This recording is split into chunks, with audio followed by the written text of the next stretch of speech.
Welcome everybody to the next evolution. Always great to have lovely technical difficulties right as we get started. Caroline, can you hear me? I do want to verify once again that you're good to go. Yes, I am. Thank you. Excellent. All right. So welcome everybody. For those of you who have not been here before, this is the next evolution. Show of hands who has and hasn't been here before. Who has been here before? Show your hands. Who has never been here before? Ooh, awesome. Love to have some new people. Great. Okay, so welcome to the next evolution. Tonight we are here to discuss immersive technology industry outlook. So basically where things have been, where they're going. We have a really, really good panel of experts here who've been around the space for, not to call anybody out, but a long time. My name is Matt Wren. I am the founder of VR/AR Chicago and the Next Evolution. I'll say that my passions and expertise span a whole lot of emerging technologies, and just come up and say hi to me and talk to me if you want to know more about me. With that said, the Next Evolution is also AWE Nite Chicago event series. It is now and always will be 100% free to attend. Because of that, please consider donating to keep this programming possible, because it's free to attend, it is not free to produce. As you can tell, since we had to swap out computers. I'm going to leave this QR code up really for about a second here, just so in case anyone wants to scan it, because that is a direct link to make donations to support this event series. And it's going to go away in about 2 more seconds. And that's it. Because we have some really exciting news that we need to announce about what is happening this summer. For the first time since 2018 in Chicago, is we are doing the Chicago XR Summit. Charlie, were you at the last Chicago XR Summit in 2018? Oh, was anyone here? Scott was. There we go. Excellent. So we had a Chicago XR Summit back in 2018. It sold out. It actually oversold the venue we were in. Luckily, this time around in 2025, we have a much bigger venue. So we'll probably have capacity for between 500 and 600 people to attend. We'll have 25 to 30 exhibitors. We have already partnered with pretty much every economic development or innovation organization in the city of Chicago. To rattle off a few besides 2112, P33, Discovery Partners Institute, Team Working by TechNexus, the Illinois Chamber of Commerce, Discovery Partners Institute, did I say them? MXD. Basically, we reached out to about 14 organizations so far. 11 of them have already confirmed that they're part of it. On the XR industry side, Augmented Reality for Enterprise Association, Augmented World Expo, and XR Women have already partnered as well. And again, I just reached out to most of them 2 days ago. So this is going to be, frankly, the largest XR event in the city of Chicago ever. And we're looking forward to having you all there. More information will be forthcoming. Like everything else, the Next Evolution, it will be free to attend. With that said, not free to produce. Also, okay, so the Next Evolution is also AWE Nite Chicago. There are more than 30 AWE Nites all over the world. If you would like to attend AWE, please scan this QR code for a discount, or frankly, come and talk to me afterwards, and I'm happy to talk you through how to get there for an even larger discount, depending on your how you're going to show up. Save the date for Augmented World Expo USA, Asia, and Europe. USA is June 10th through 12th, basically the week following Chicago XR Summit in Long Beach. And then Asia will take place in August, and XR Europe will take place in December in Brussels. You can also attend AWE academies and learn all sorts of skills. Check out awexr.com for more information. With that said, we are beyond grateful to thank our annual sponsor for this year's event series, UL Solutions, because they are the one organization that actually gave us sponsorship for the entire year. So thank you very much, UL Solutions. UL, by the way, is behind the 8400 standard, which is the safety standard for virtual reality and augmented reality equipment. Okay, moving on. Thank you to our venue sponsors. Is Scott here? Where's Scott? He's up front somewhere. Are you going to come up and talk, Megan? Well, let's come and introduce 2112, unless Scott really wants to run. So we do want to thank our physical venue sponsor that we are in today, and that we'll be, frankly, holding a lot more events on in the future. Microphone right there.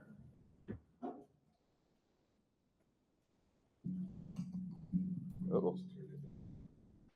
All right, here we go. Just go. Hello, welcome to 2112. We are very happy to have you, always happy to host VR/AR. We are a creative incubator space. We host a lot of incubator activities. We do a lot of creative tech and a lot of entertainment-related tech, as well as more classic entertainment businesses. So if anybody's interested, let me know. Thank you, Megan. Can I have the microphone back? Thanks. All right, turn that off. That'll be for our presenters in a moment. We do want to also thank our other venue sponsor, 1871. I'm sure some of you have heard some recent news that 1871 is giving up their space in the Merchandise Mart after next month, after April, at the end of April. We will still be holding our April event at 1871. So come on by for our last sort of hurrah at the venue in the Merchandise Mart. With that said, I'm going to hand it over to Caroline to introduce our virtual space and herself, frankly. Thanks so much, Matt. I'm Caroline Dennis, and I'm excited to have you all here tonight. I'm with 2 Degrees, and I work at the intersection of immersive technologies and a whole lot of other technologies. And my work with global communities is fueled by the people, the tech, and humanity. So in addition to working with VR Air Chicago, I work with XR Women, and I'm also part of a global incubator called Symphony, where we are building an IEEE standard for inclusive, sustainable smart cities.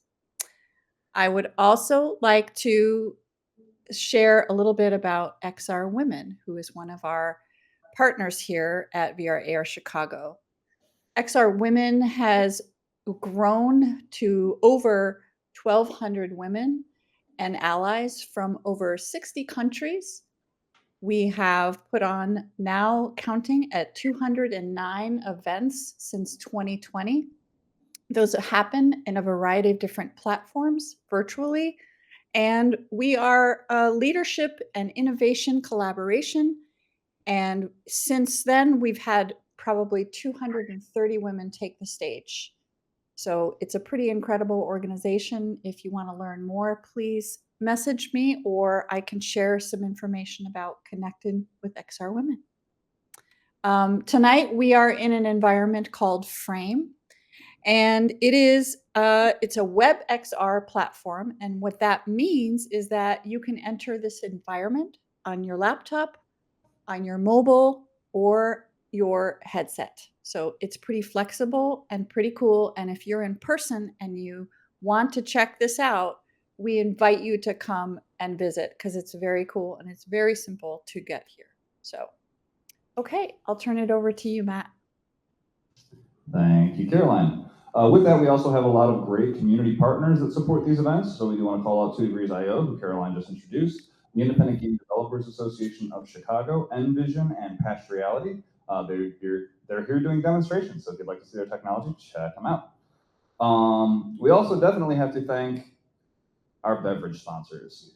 So, Revolution Brewing and System Seltzer, they provide our beverages, our adult beverages for these events. We do want to call out, for those of you looking at the System Seltzers, that they do have varying levels of alcohol in them, so 0%, 5%, and 8%, so make sure you check the can if you're concerned about that before you open it up. And with that said, let's talk about why we are here this evening.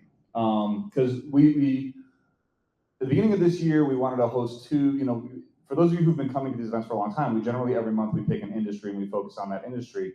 We got a lot of feedback from our audience after last year that we needed to sort of take a step back and cover some more general topics, and that's what we're doing for the first 2 events in 2025. So we did how to create immersive content last month, and this month we're talking all about the XR industry outlook, and we've assembled a great panel of experts to discuss this. So the immersive technology industry is at a turning point. It's gaining traction in healthcare, education, workforce training, but frankly, some of the widespread adoption remains to be a challenge, partially due to AI, frankly, commanding all of the headlines, evolving hardware, thank you, Meta, and uncertain business models. Again, thank you, Meta. Despite any of the skepticism, though, XR adoption is accelerating and directly benefiting the organizations that implement it. Immersive technology is becoming more integrated into daily workflows, with businesses using VR and AR for employee training, remote collaboration, customer engagement, and more. AI-driven XR applications are also enhancing interactivity and personalization, making these experiences more adaptive and realistic. As more companies invest in spatial computing and mixed reality, XR is positioned to become as commonplace as smartphones and personal computers once before.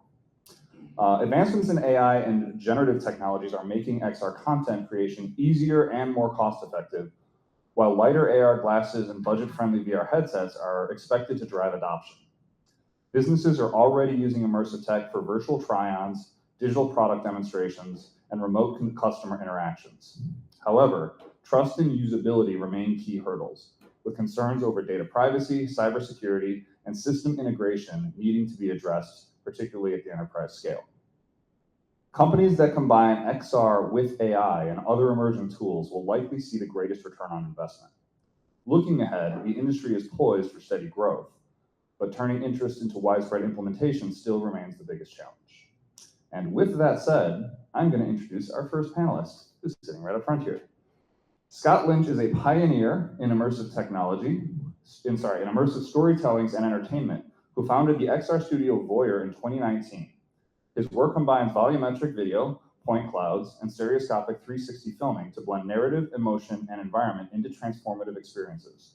He's an active member of the Academy of Television Arts and Sciences, Emerging Media Peer Group, working alongside with other national media professionals to develop best practices for new storytelling technologies. Additionally, he co-founded the Chicago Virtual Production Group to promote the use of emerging technologies within the creative industries in the region. All right. Thank you. Yeah, this is a good group. Thanks, Matt, for inviting me to speak here. So yeah, my name is Scott Lynch. And just as a note, my office is actually here at 2112. We are actually anchored over there. We will actually have some headsets if you want to see some of our work after the presentations and things wrap up. Make sure to see us over there. We'll show you some of this stuff. So yeah, next slide. So my background is in filmmaking. I started filmmaking back in the early 2000s. And so a lot of my interests in immersive media really came out of my interest in storytelling. And what I started to realize is that it was the way I was using cinema and traditional cameras in kind of the first half of my career was something that XR could really do well. Like I always wanted to show what it felt to be somewhere, or what it was like to travel to a different place. And this is something that XR does incredibly well. And so I actually pivoted my career from filmmaking to XR starting in 2016. I did a commercial for Fiat. Somebody asked me if I knew how to stitch, and I was like, I can figure it out. And so that kind of shot me off on a trajectory to where I am today. So we're gonna play some content and Sure. some BTS of the kind of work that we do. So we primarily have traditionally worked in 360 video. That felt for us like a really great way to show real world content without the limited processing power that you kind of get in standalone headsets. So we really kind of focus on 360 video, but that's pivoted where we now will use a whole spectrum of technologies, whether it's 360 video cameras, whether it's Gaussian splats, whether we're working with AI, we're working with mixed reality now. We also work a lot with the Unreal Engine, a lot in 5.5 now. So as I think about media and entertainment moving forward, we see a lot of interest in doing interactive, immersive content. Both like for now, if you look here, this is a project that we did for Samsung. So a lot of it's using it for training. So we're finding a lot of success both with the clients that we work with as they deploy this for all of their different goals. Like the ROI that they're getting on some of these projects is quite impressive, just because the way you as a viewer interact with the content is so much more personal that like it matters more, the content, than it like just like a video that's playing or something that you're going to scroll past. So this kind of just shows some of the different techniques that we use. Like it's a lot of work to put together something. It's a lot of cleanup, but really the end result is you get this very seamless experience that feels natural, and that's really what we're going to keep going towards. Another project that we worked on last year was the first television show type of series that was ever made for VR headsets. This was The Faceless Lady. It was produced by Eli Roth, who is a horror director. And this is a 6-part series that his company produced in partnership with Meta. And so this is kind of just a couple of clips of some of the cleanup and behind the scenes things that our team had worked on for that project. But we're really seeing this interest in doing more high-end entertainment for XR content. As we talk about adoption being an issue, some of the things is like there's hardware, but sometimes you run out of things to do. So that's kind of like where we really feel like we fit into the industry, is that we are really helping these companies provide content so that people spend more time in this space. So that was my short presentation, and then I think we're going to move to like a Q&A. Yes, we are. Give me a few seconds here because I need to. You know what? Actually, Scott. So, quick question for you. You already answered kind of how you got into this. Are you seeing more attention at this point on the creative projects where you're creating, essentially like TV series and, as you were saying, the more creative projects that are for entertainment based, or are you more commercial, where you're actually working with companies and producing things for them that are expected to have an ROI? Good question. If you had asked me this question 6 months ago, I would have said we are primarily 80% industrial or enterprise type of content. Over the past 6 months, I've seen a strong shift in the entertainment industry wanting to utilize our services in some capacity. Kind of started off with doing some of like the Faceless Lady project, but that's really kind of snowballed into a lot of things we've been doing recently are for virtual production, which is a technique that's used inside of the film industry, where they use massive LED screens like this, but like a whole room, and creating content for that, whether that's driving plays or whether that's environments. And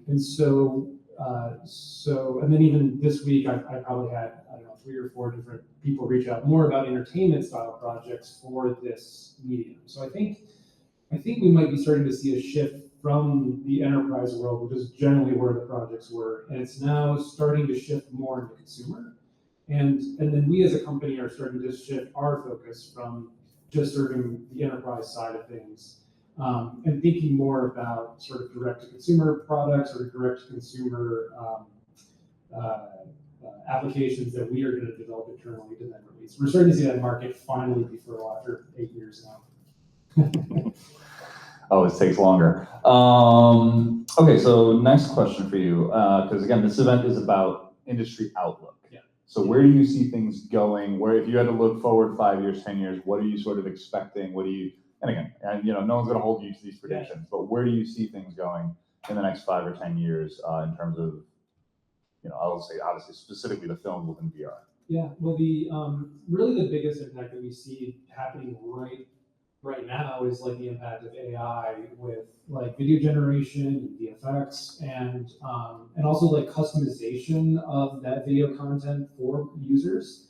So we as a company are starting to lean more into these kind of more cutting edge tools that are just starting to come out of the market. We really think that that's gonna, like AI specifically, I'll say it right now, but I think it's gonna totally eat the bottom half of the video and film world. Like that's all going to become mostly AI generated content. And kind of the high end stuff will still be done with like cameras and people on sets and things like that. But you're going to really, I think that's going to, if you're kind of in mid-market right now, there's going to be a lot of people that can generate stuff that looks as good as you can shoot, that they can just prompt. And so I think you just need to be aware of that kind of thing. But I think it's also going to affect how spatial stuff gets made, because we need AI to just power all this content, whether it's Gaussian splats or spatial environments. Like we need AI because there's just not enough labor to create that content. So it's going to like really impact the 2D film world, but it's going to really open up the possibilities in the spatial world.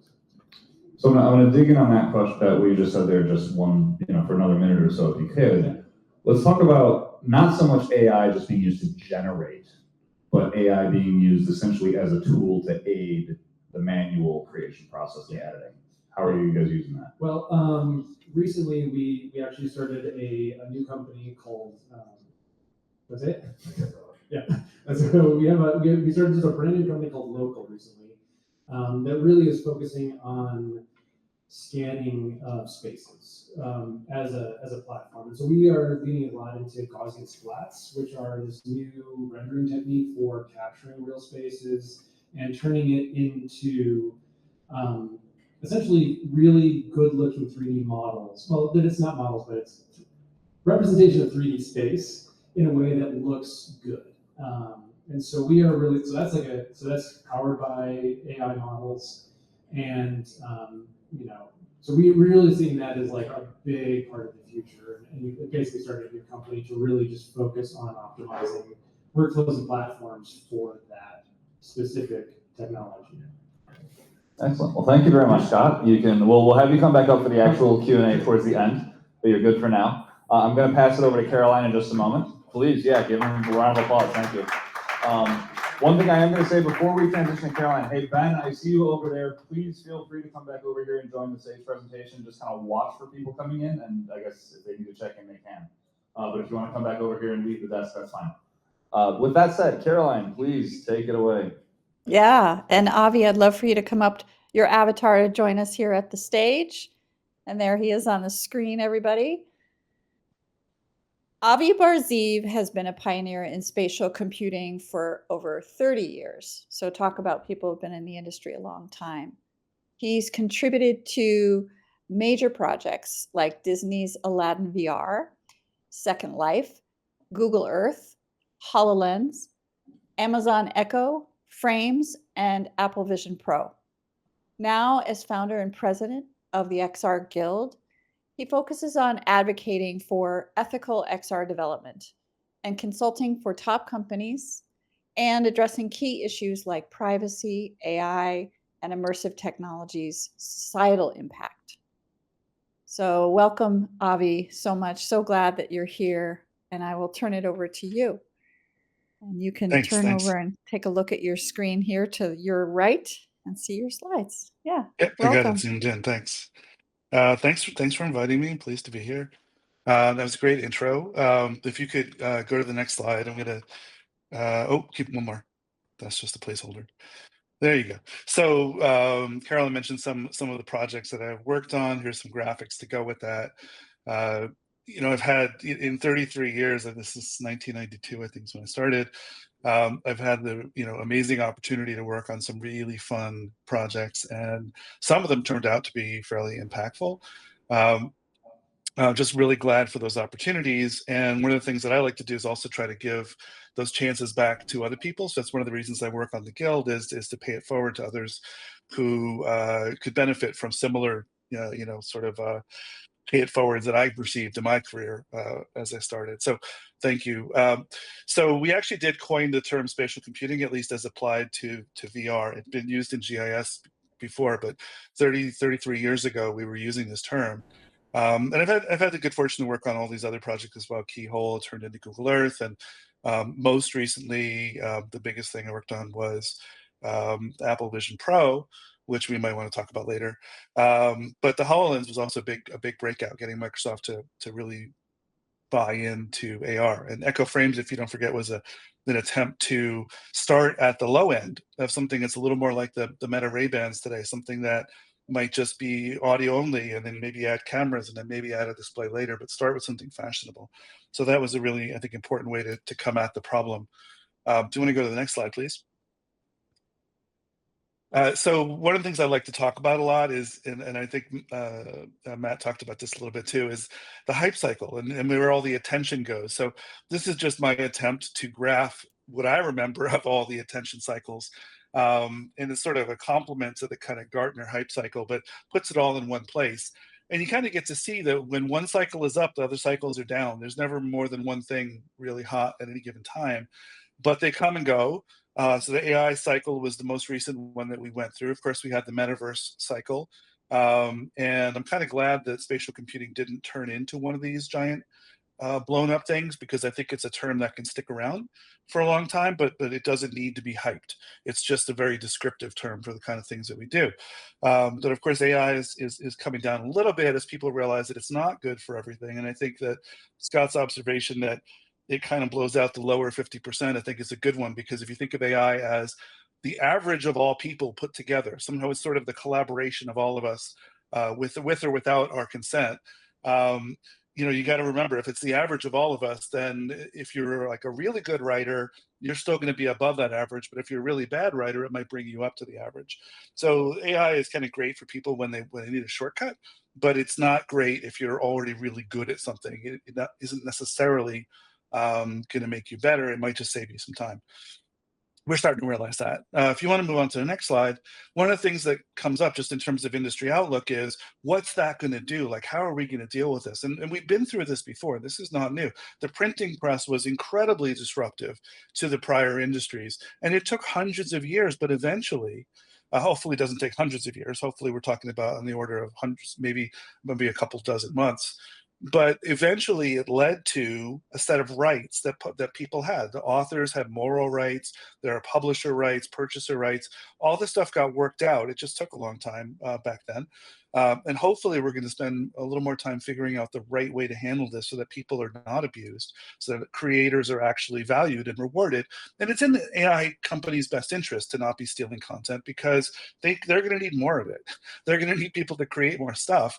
And so we have to have an economy that actually creates a richness for everybody involved, and not just the people who are paying for the technology. Next slide, please. Another issue I think that comes up, this made me feel like switching gears, but it's a short presentation, is that the metaverse topic that we talk about a lot, I think has gone a little bit off the rails, especially when you talk about the way Meta's doing it.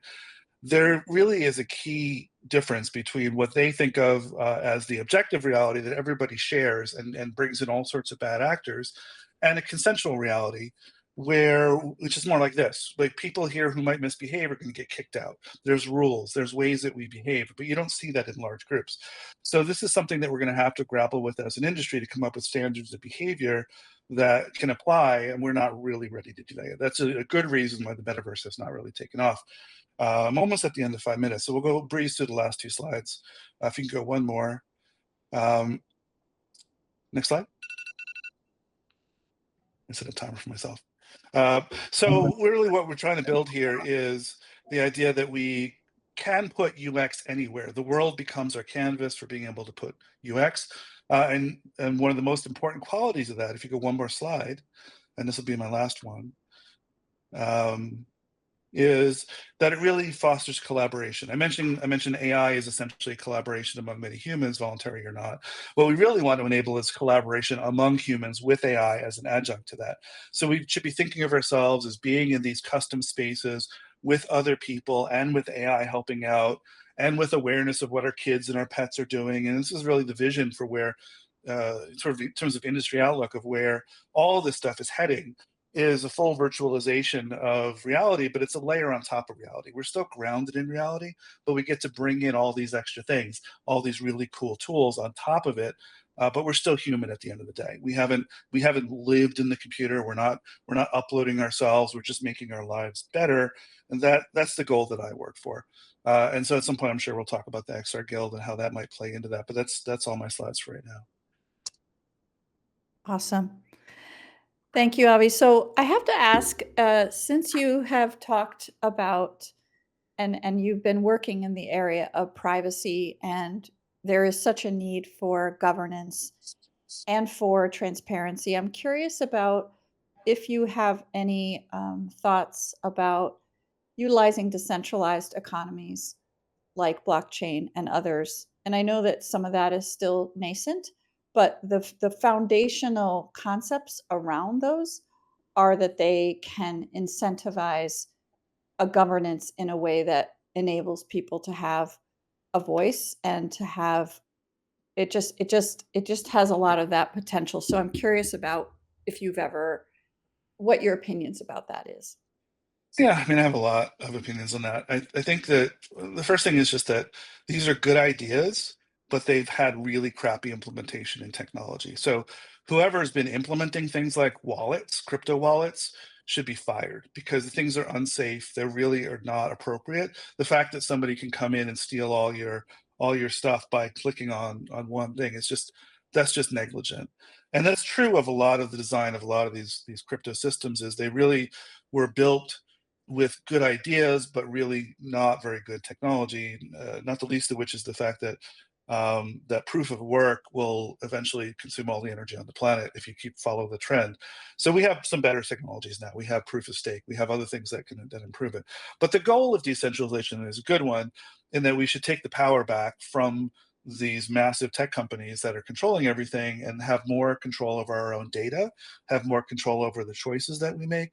And I think a moderate example of that's not an example of crypto, is I spend a lot more time on Blue Sky now, where you have a lot more control over your own feed, right? So you get to pick how you want to consume the data. You don't have to follow what an ad-driven model is trying to force on you.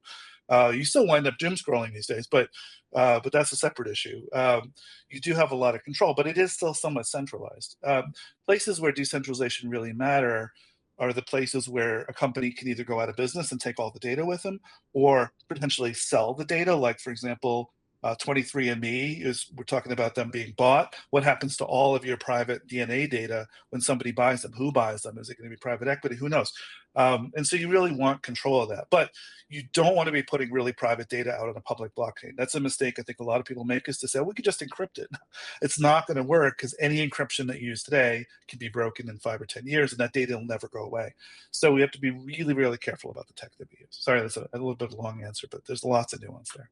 Oh, that's all right. That's all right. So I'm curious about if you can describe one ethical challenge that the industry needs to address before XR can really build a greater adoption. What do you Yeah. think that might be? Well, I mentioned a few in the talk that I won't spend too much more time on, but this idea of these shared objective spaces versus consensual spaces is an ethical issue, because, and by the way, when I say ethics, don't be thinking right versus wrong. It's not about morality. It's about getting the best possible outcomes and learning from the mistakes that we've made. That's how I define ethics.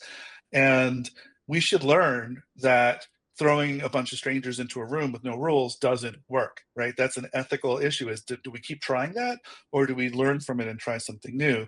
We talked about a few of those issues with blockchain, and AI has a whole bunch of these ethical issues, which I think in this case, the ethical issue with AI is we need to create an economy that benefits everybody, right? The companies that deploy the tech should get some benefit because they're spending a lot of capital to get there, but the creators also need to have a benefit from it, and they can't be cut out because we need them. If you don't have creators, it's like a snake eating its own tail. Eventually, you're going to have a bunch of crap, and the AI will just sort of turn into a soup of horrible mid content that nobody likes. So you need human inspiration in the loop, and therefore we have to pay them. That's an ethical conundrum that says, let's figure that out. Let's apply AI to the question of solving the problem of how do we properly compensate incremental improvements in ideas, where people always share ideas and nothing is ever really original, but people do get inspiration along the way. And how do we make sure those people are properly compensated for the value add that they provide, so that they'll keep doing it, so that they'll keep providing value and making the world richer instead of more like mayonnaise? Yeah, those are great answers. Thank you so much. And we'll have some time at the end to have a larger Q&A. I'll turn it back over to you, Matt. Thank you so much, Avi.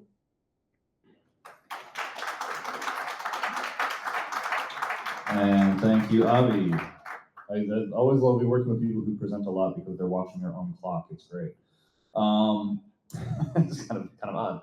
With that said, let me introduce Ron Pedzensky. So Ron, come on up here, grab a microphone. Ron has been engaged in the augmented reality space since 2012 by catalyzing the industry, publishing research, and contributing to books on the subject. He's known for publishing the original AR Glasses Guide in 2016, and he currently serves as the co-chair of the Next Evolution event series here in Chicago. All right. Thank you very much, Matt. So companies like Amazon, Wayfair, Home Depot, and IKEA and many others have been using what are known as virtual product previews on their apps and on their websites to help their shoppers visualize products in and around their homes. Okay, next slide, please. Next slide. Sure. So, so these companies have proven that being able to use a smartphone to visualize a coffee table or a piece of art on your wall, or it really helps provide confidence to an e-commerce shopper online when they're faced with making a decision based on tiny little images on their screen as to whether that big expensive piece of furniture is actually going to fit in their home and look nice in their home. So what they've proven is that it improves e-commerce conversion rates, it reduces the incidence of returns, but the problem is that this technology is very technical to implement and very expensive to implement. So while these big e-commerce companies have this advantage with this tool, the millions of other e-commerce sellers out there are at a disadvantage because they don't have the resources to implement that. So that pretty much is the reason I started the company Envision. We provide virtual product previews as a service for the middle market of e-commerce sellers, mostly built on platforms like Shopify and WooCommerce. So as an early stage startup, I thought it would be an interesting topic to cover in our industry outlook, to take a look at what's going on with funding for AR, VR companies. Next slide. So I compiled some data from Crunchbase. It's a subscription-based database of all things venture capital and startup funding. So I basically pulled together data for companies who were tagged as either AR or VR, and we're looking at data that was produced in the last 3 years, and it's very up to date. It's up through last week, end of February. So I kind of sliced this into years from the most recent year being March of 24 through February of 25, and then the 2 previous years before that. So our first chart that we're looking at here really tells the big picture story about AR, VR funding. So this is the number of companies that were funded, that received some funding over the past 3 years. And as you can see, 2024 is in the gold color there, in the gold bar, and it's less than half of what it was 2 years ago. So that's kind of bleak. Let's go to the next slide. Okay, so this is, while the last slide was a count of companies that were being funded, this one is revenue. I'm sorry, it's dollar based. So this is the amount of funding companies receive.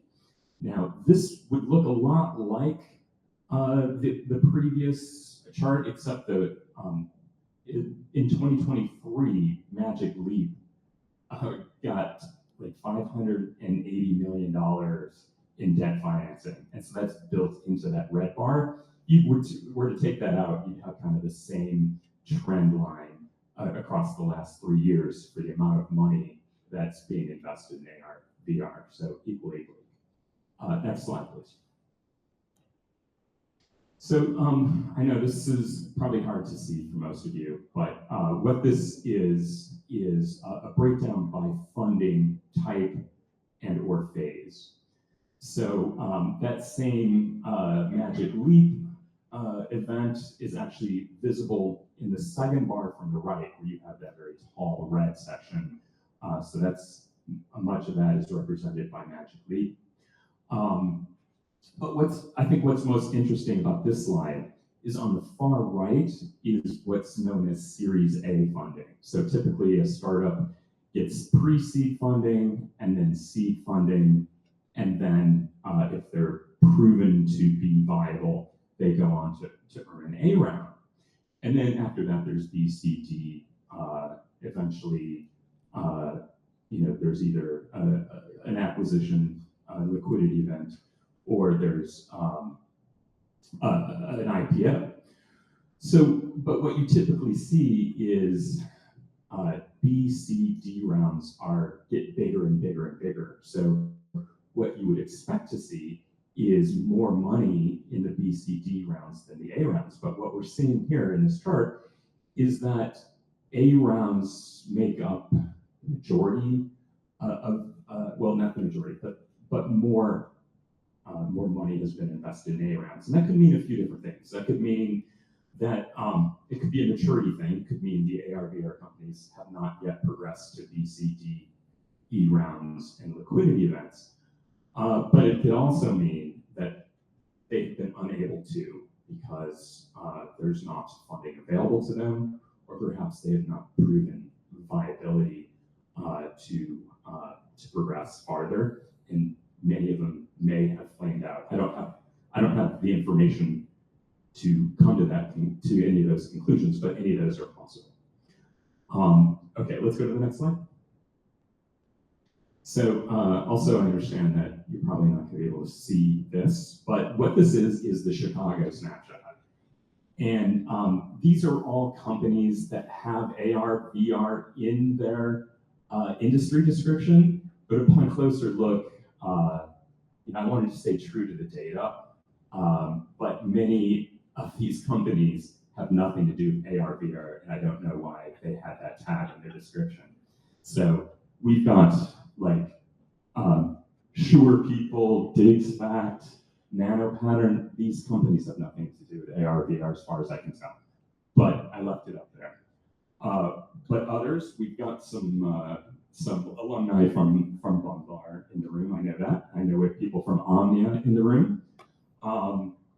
So I think what's most interesting, though, about this data that we're looking at here is augmetics. And this is basically AR for surgery. And what's most interesting is they have been funded $143 million. So they're kind of they're the Chicago AR unicorn. So that's pretty exciting, pretty cool that we have that. But there's really only a handful of AR VR companies in Chicago that have received venture funding. Watch your clock. And You good? yeah, we're good. And do the line. Keep going. Um, So you got about 1 more minute if you. Okay, so I think what we're looking at here is a breakdown by dollars for early stage rounds. And interestingly, there's not much disparity from year to year. Last year, seed rounds, we had actually more money in seed rounds across the industry. This isn't just Chicago, than we did in the previous 2 years. So that's pretty cool. Pre-seed was pretty close. Series A also very close. So I'm not quite sure what to make of that, but I think it's interesting. So next slide. We can skip this. This is just a disclaimer. So that's it. All right, thank you, Ron.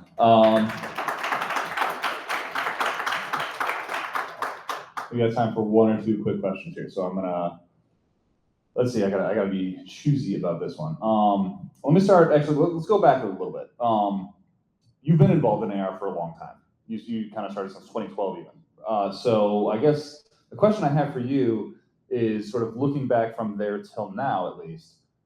How would that compare to how you would have thought it was going to progress?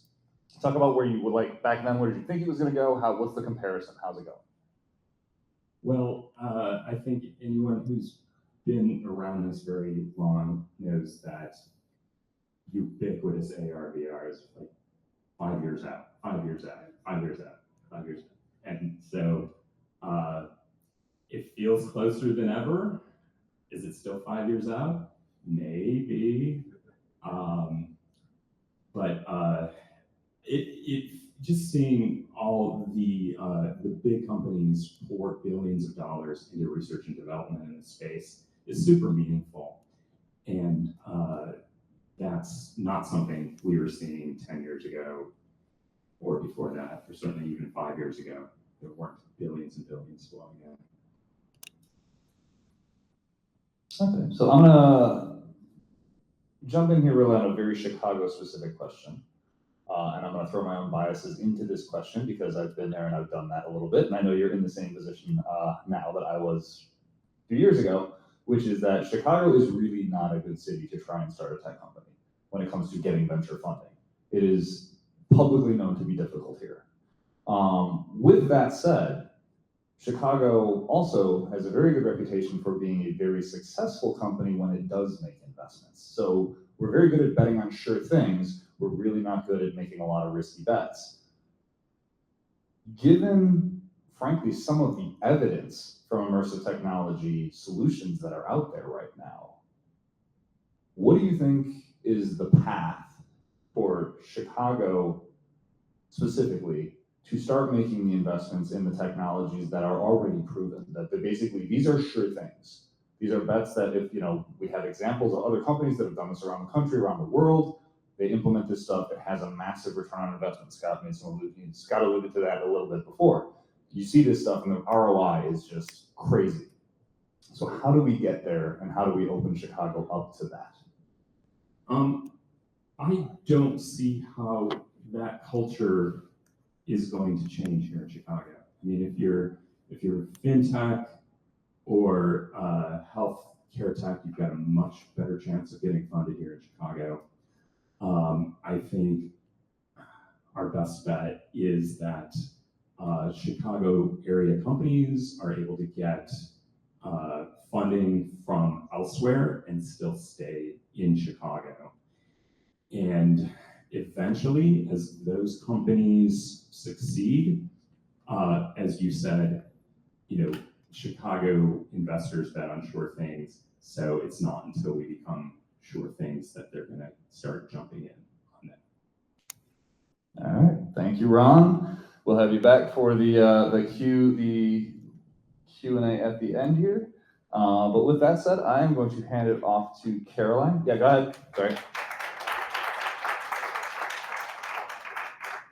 And I'm going to pass it back over to Caroline to introduce our next speaker, Shelley Peterson. Thank you, Matt.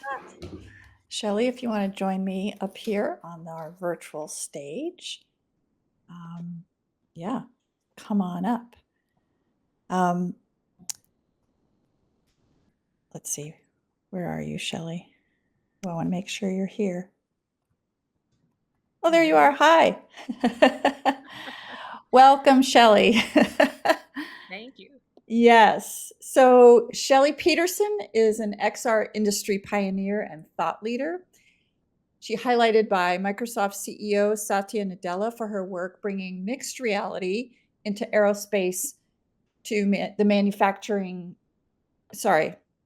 bringing mixed reality into aerospace to manufacture spacecraft. She's been a notable authority of XR in the industry for over 20 years. And I know from her involvement with XR Women and so many interesting projects, Shelley, we're so happy to have you here. Welcome. Well, thank you so much. It's such a pleasure to join the group here today. Can I just interject one thing? If you click down on the bottom to the megaphone, you see that little thing that looks like a megaphone there? How's that? That's better. Excellent. Okay. Well, thank you, everyone. It's wonderful to join you today. If we go to the next slide, back in 2001, I had a company and we worked in monocular for special ops.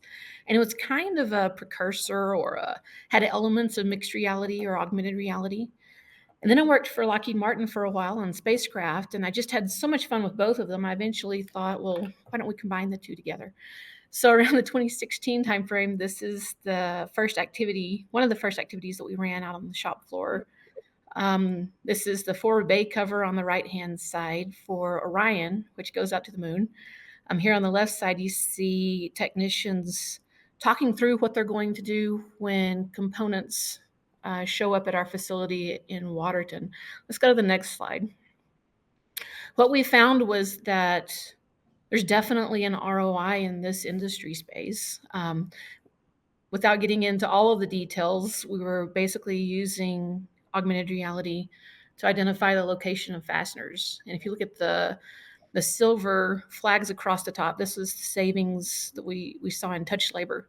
So the amount of time it takes technicians to do the work, we were cutting by about 90%. So one shift we would cut down to 45 minutes, or 30 days of work we would cut down to 3 days.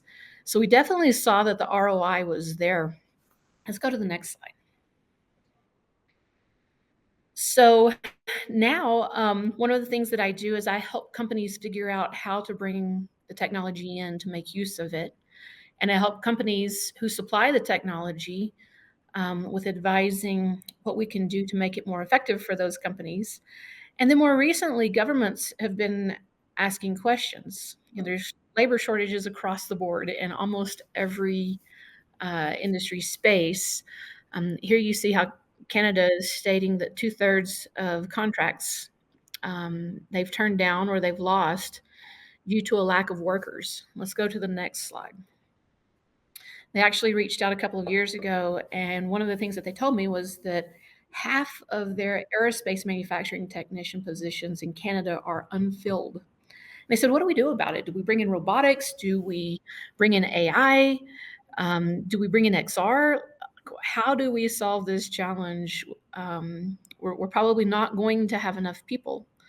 But it's an interesting topic, especially given that we know that XR is fantastic at ramping up people more quickly, more efficiently, and ramping people into positions who may not have considered that position elsewhere. Let's go to the next slide. This is another trend that we see where the number of people over age 55 in the workforce is increasing. The younger group, the 16 to 24, is decreasing.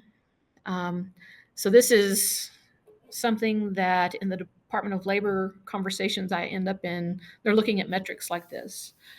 Separately, in the XR industry, I have people ask all the time, how do we get older technicians, older people to the table with this technology? And one of the things I noticed at Lockheed was that the more seasoned technicians are fantastic allies. If they've done the job the hard way for a long time, they're likely to appreciate using the technology to help them do things in new and different ways if we design the experience and the user interface in an effective manner. So I could talk about that for a long time, but let's go to the next slide. So this is what the groups often ask is, we need to increase the number of workers in key fields. We need to reduce the time to certification. We need to get people ramped up to work more rapidly. We need to increase comprehension levels. Essentially, we need to do more with fewer people. And let's go to the next slide. So the question is, can XR help? Let's go to the next one. These are some numbers that we've seen in the industry, and it just depends on who you ask and what industry space you're looking into, what the numbers are. But this is an example where you see significant efficiencies in different areas, whether it's the time to ramp up, whether it's once they're testing to certify, reducing the number of times that they need to do that, the action time, the acceleration. So at Lockheed, we saw 85% reductions in the time to ramp up a person to the task. And that could be a person coming in into a new position with Lockheed, or it could be someone who's worked there for years. And it's the first time they've performed that type of activity in several years. So we have to take them back through training before they perform that activity on a spacecraft. Let's go to the next slide. Here's some additional numbers that we saw. I had this slide a couple of years ago in a presentation, and I pulled it for this one. We often saw 90% efficiencies on specific types of activities. We also saw a complete reduction, you don't see it here, but in errors. We scaled this technology across 10 different spacecraft manufacturing sites. And in 5 years, we saw 0 errors, which was probably more impressive to the customers than the 90% reductions in time. Let's go to the next slide. So another thing that we see is we often think of going straight to companies and having that interaction with companies, having the companies pull in the technology. But workforce development is another pathway. If you're a company who is providing an XR solution, or if you're a company that's looking to pull XR solutions into your company, often there's workforce development, Department of Labor funding that's available. And this is an example of what we saw in Colorado. Last year, there was a $92 million Opportunity Now grant that was released, and they've doled this out to about 20 to 30 companies. So some significant funding that's available for advancing the workforce. Let's go to the next slide. And this is just a sampling of the companies that are using XR. But I wanted to throw this up there so that you get an idea of how broad this technology applies. So you see everything from Chick-fil-A to Coca-Cola to Caterpillar to Lockheed Martin, of course, NASA and Netflix, and the list goes on and on. But it can be used in interesting ways. And part of the reason why is because we're jumping out of that rectangular data and we're allowing a new form of information that really is so much more natural and effective than the rectangles that we're used to. And I think the next slide is the final slide. And this one is just simply a sentiment. This is not a plug necessarily for Apple, though I am an Apple fan. This is more of a plug for the way Steve Jobs did things. And I think that this applies where big ideas, companies that take that approach are much more likely to succeed. All right. Fantastic. Well, there are so many questions we wouldn't have time to answer. You wouldn't have time to. I wouldn't have time to ask them all. But one of them that stuck with me is, tell me a little bit more about how you see AI being able to be introduced into the use cases, and oftentimes, really, it's about workforce training and about all the creative ways that companies are using XR now. Can you share a little bit about your vision, your thoughts about that? So I've seen some interesting examples of AI informing in an XR environment. So if we go back to Iron Man, I bet a bunch of people here have seen the Iron Man movie, and you have Jarvis. And Jarvis was really an AI-enabled XR capability, right? Just another rather very intelligent system where you could ask a question and Jarvis had the data to answer that question, and you could also see three-dimensional content along with that. I had the opportunity to jump on stage with the creator, Ian Dawson, last year at the AWE, and we're about to do another event at Harvard. But we are seeing the early versions of that now.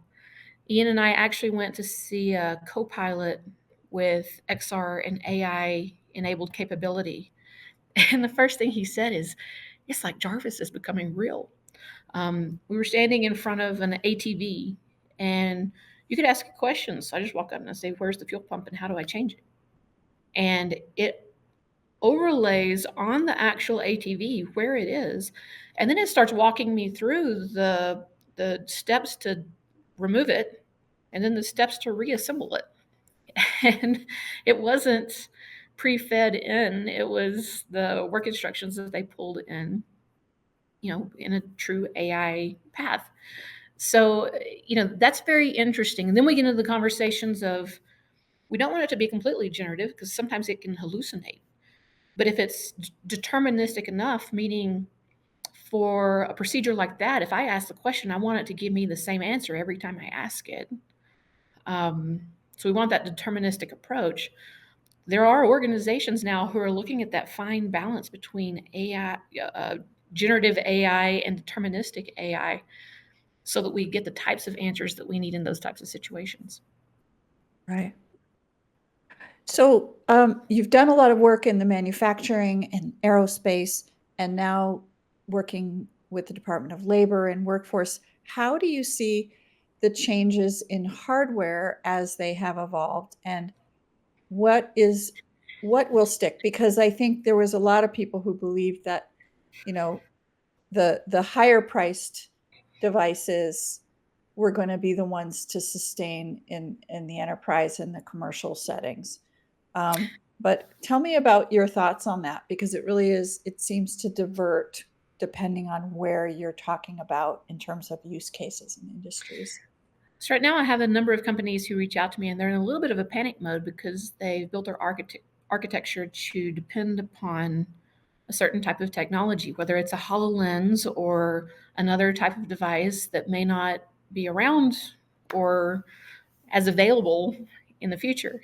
I'm a little bit numb to the pivots because we were working with the technology way back in the day, and I was a developer on Google Glass before it was released to the public. We were using Google Glass, then we pivoted to another device, ODG, and then when ODG went away, we pivoted to HoloLens, and so on and so on.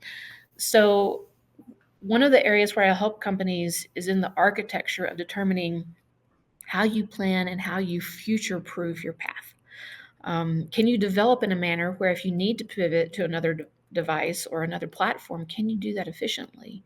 And so some companies are going towards like web-based capabilities, browser-based capabilities, where if the device has a browser, you can pull up the scenario. It feels just like being in a VR or MR environment, but you're accessing it through a browser instead of an app. And so if one device goes away, you pivot to another device. And that's one of the things that we've seen where it takes out a significant amount of the stress if you can pivot when you need to. Right now, there's a bit of a lull in optical see-through capability with HoloLens and Magic Leap and some others phasing out. But there's going to be more devices that come along that fit into that category. We have insight on what's happening, and it's going to be an exciting time coming up.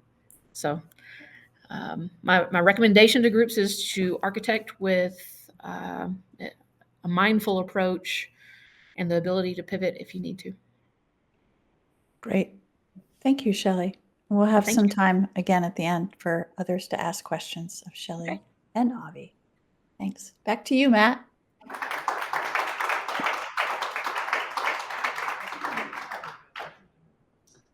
Okay, so at this point, I'm gonna actually have all of our speakers come back up, and while they're doing that,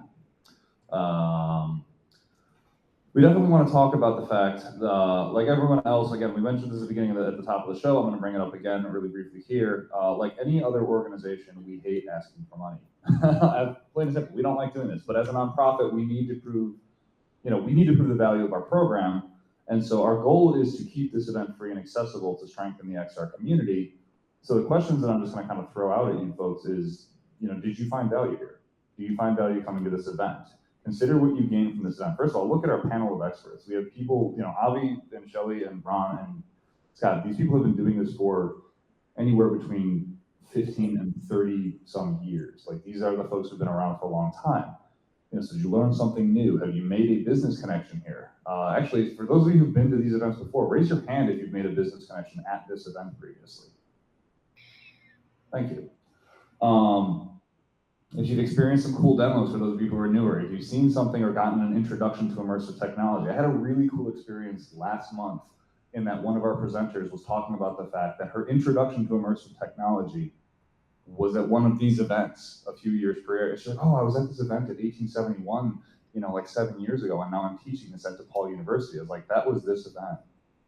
Thank you. That was really cool to hear. So with that said, the ways to support us are obviously financial support is great. If you donate, we do have some swag. We have the NFC cards that we can make for people that are custom. We have microfiber cloths, we have stickers. But even if you can't donate financially, please spread the word. Follow our socials, like, repost, share, comment. These are the things that will get the word out and frankly let other people know. As Shelley spoke about, as Scott talked about, as Ron talked about, those of us who've been around the space, we know that there is insane value in this technology. Not a lot of people do. This is the leading edge of this technology. People don't understand the value that you can gain from this, and a lot of us have been here, done that, seen it over and over again. And it's amazing when you run into a company that's like, oh, I didn't know you could use VR for work. I thought it was for games. Like, yeah, and it has a 90% return on investment. It's great. You should think about it. With that said, so, other than that, please, if you can't donate financially, spread the word about us, follow our socials. We are on TikTok now, sadly. But we're just posting the videos, and honestly, what we're posting there is the clips from this event, because that's where the value is. But also, consider volunteering and helping out. We do have tech demos, we have virtual greeters, we have people who are checking you in, live stream chat engagement, all of that stuff. With that, I'm going to stop talking about all the support that we need and get back to our questions and answers, because I think everybody is set at this point if I'm looking at my screens correctly. So with that said, went backwards. My slides are going all over the place. I'm going to go back to all of our presenters. There we go. So with that said, now's the opportunity to talk about this as a group. We do have some questions ourselves. Thank you, Jay. I was just going to ask you if you were ready to go. So Jay has a microphone. If you do have a question in physical space, raise your hand. We will send Jay over to you. In the virtual space, Caroline will call it out. Caroline, I can see you clearly, so if you just sort of indicate somehow that there's a question in the virtual space, I'll know. Jay, I'm just going to let you know that Tom is also going to be monitoring our live stream. So we might get questions that come in over the live stream as well. So I might have to send you to Tom with a microphone. But with that said, I'm going to throw the first question kind of back. I'm going to start with Shelley while we're getting ready. Again, feel free to raise your hands if you guys have a question. Shelley, I've asked this question of a couple of our folks here. How do we raise the awareness? Like you were talking about those statistics that it is obvious what the return on investment in this technology is. How do we make more people aware of it? Like, how do we get this out there so that it does scale massively? It's a good question. And one of the things that I noticed, businesses who identify the potential savings sometimes don't want to talk about it because they want a discriminator that sets them apart from their competitors. And in some ways, I see their point, but in other ways, we all need to share a little bit about what we're seeing in terms of the value so that there's a strong ecosystem. We need these technology providers to have enough business so that they stay in business or stay focused on those technologies. I think Microsoft didn't see enough of that type of involvement, and it was a perfect storm with AI surfacing that they made a decision to go that route instead of XR. But there's other companies who we need to make sure that they stay healthy. So sharing the message about what we're seeing is important. And I'll say that when I was seeing 93% touch labor reductions, some people thought that we should keep that very quiet. But we also had others who felt like it was the right thing to do to get the word out and to make sure that we try to help those organizations who are providing us with the solutions to be as healthy as possible. I think another thing we need to do is make sure that stakeholders across the board, where like if we need to train up workforce sources more rapidly, do those organizations know about the technology? That's really how I got in with the Department of Labor in Colorado is they were trying to solve challenges, and I'm hearing it. I think that XR would make an impact and help with the challenges that they're trying to solve. And thankfully, it resonated with them, and they're very supportive and looking into the technology. We're seeing it with other countries. We're seeing it with other states. So making sure that we pick the right use cases for the start so that they do see significant value in ROI, I think is also important. There's lots of things that we can do because technology is capable, but we want to pick the ones that provide the value and really allow us to stay with the technology, push it forward.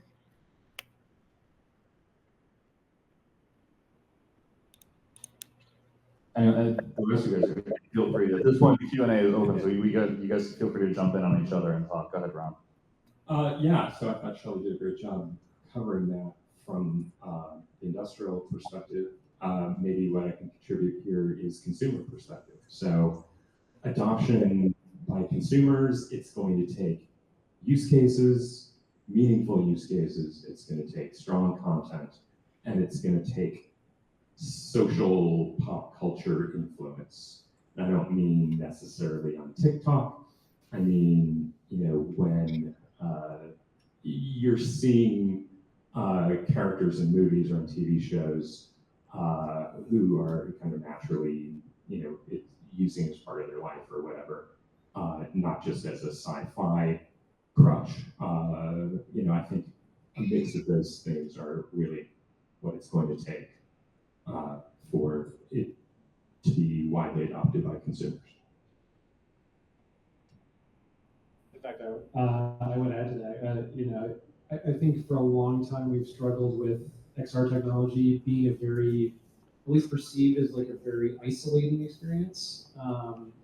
And I think like if you look at like the things that really exploded with technology within culture, it's you do something because your friend is also doing something. Like you're gonna go to the movies to buy a ticket to the theater because all your friends are gonna go. Traditionally, we've been in a very like kind of single player mode with XR. I'm really excited about kind of like we're just on the edge of sort of things like co-location and social sharing and some of the things that Avi had alluded to in his presentation. And I think like those social pressures are going to be the thing. Like when everybody else seemingly is doing it, you're like everybody else is want to come along for the ride. And then I think on top of that, it's just like getting headsets on faces. There's a lot of people that have preconceived notions of what XR is at this current moment. Perhaps they tried something 10 years ago, and so they have a kind of a jaded view of like what it is.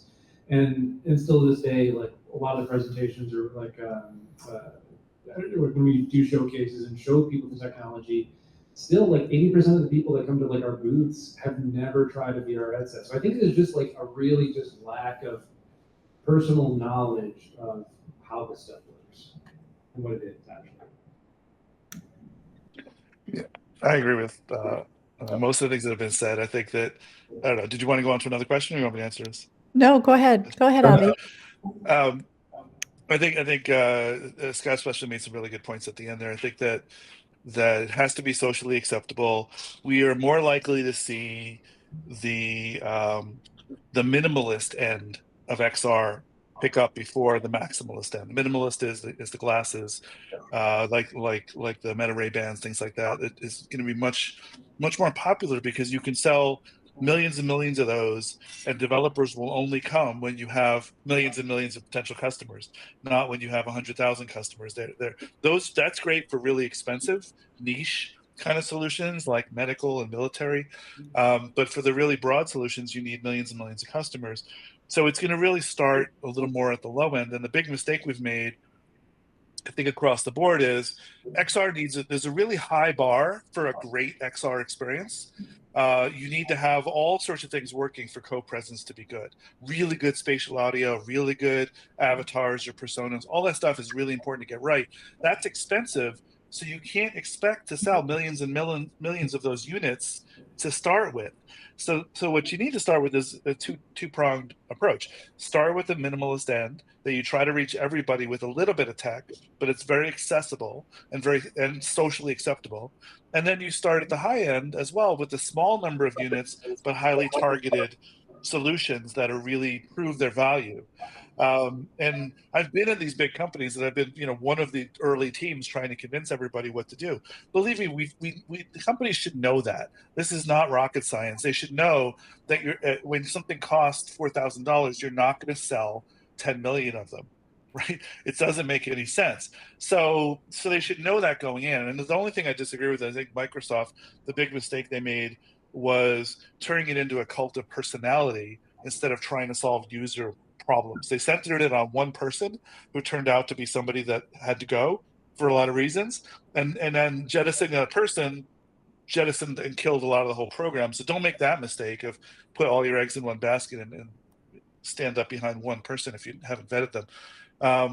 But we're on the right track. It's just, as Ron said earlier, it always seems like it's 5 years away. We have to be patient. It's actually been 50 years of technology evolution to get to this point, and it could be another 50 before it's perfect. I hope I live long enough to see the holodeck, but it's going to take a long time because it's a set of really hard problems. We have to build our way there.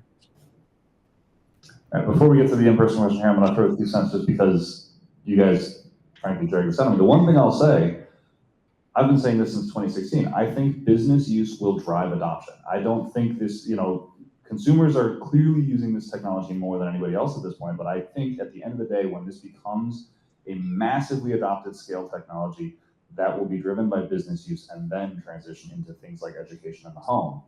And the other thing I'll say is, I don't think you need the perfect experience.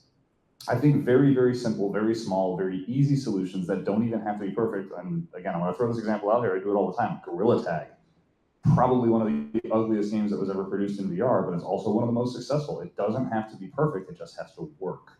And if it works, it can, as Shelley pointed out, it provides the ROI. The ROI will then drive the adoption. I'll shut up on that one. And I know we've had a question waiting for a while, so go ahead. Yeah, hi everyone. Although I'm one of the founders and believers here in Chicago, I'm particularly optimistic about the industry because I'm dedicating my whole young life to it. So I had a question from what Shelley talked about the browser that's supposed to be cross-compatible, because at Omnia we're trying to basically build a spatial browser that can run on any type of headset. It's supposed to work also on smart glasses that look like normal glasses. We really think we're building this on the inside that we really think apps and app stores are not going to be the main way to distribute content on headset. We really believe in a spatial browser that can be cross-compatible so that everything is contextual and powered probably by AI agents, kind of similar to what the Jarvis example is. So I wanted to ask, can you elaborate more on what the browser is and how do you see web content work alongside native applications in specific OSs? Because our system, our tech would be OS agnostic, use case agnostic, industry agnostic. Yeah. The microphone cut out right at the end. Matt, He's asking, how do you see the browser-based experiences essentially, how is browser going to be adopting and transitioning the XR experiences and working alongside? So one thing that I was very excited about, I've been a teacher in the past. I taught at universities and high schools, and I was excited about the technology for education use. But for a long time, I was like, the technology is not ready for that yet because there's a whole IT element. There's a security element. Imagine having a whole classroom of students in devices at the same time. A teacher only has a certain amount of time to teach their topic. They have to, handle what happens if a student has an issue with a device, and the kids have to get in the apps and get going in a very short amount of time. And then I was introduced to a browser-based version of that, where you jump on the device, you open the link, and you're in. And it's collaborative, and it works great. If something happens to that device, you jump into another device or a laptop or a tablet or a phone or whatever, and you're in that experience. So from that angle, it's pretty seamless. And then I was like, okay, in the past I've said it's not ready for education settings, like classroom settings yet, but that changed my mind. And then I saw how easy it was to build content for some of those environments and what's starting to be built for education spaces. And I think that there's great potential. So we've put it into universities. We're starting to bring it into some other educational facilities here, and We're even bringing it in for correctional facilities to train people who are about to leave correctional facilities, or helping them to get certified in certain areas to reduce recidivism. So I think it's a great solution for those types of spaces.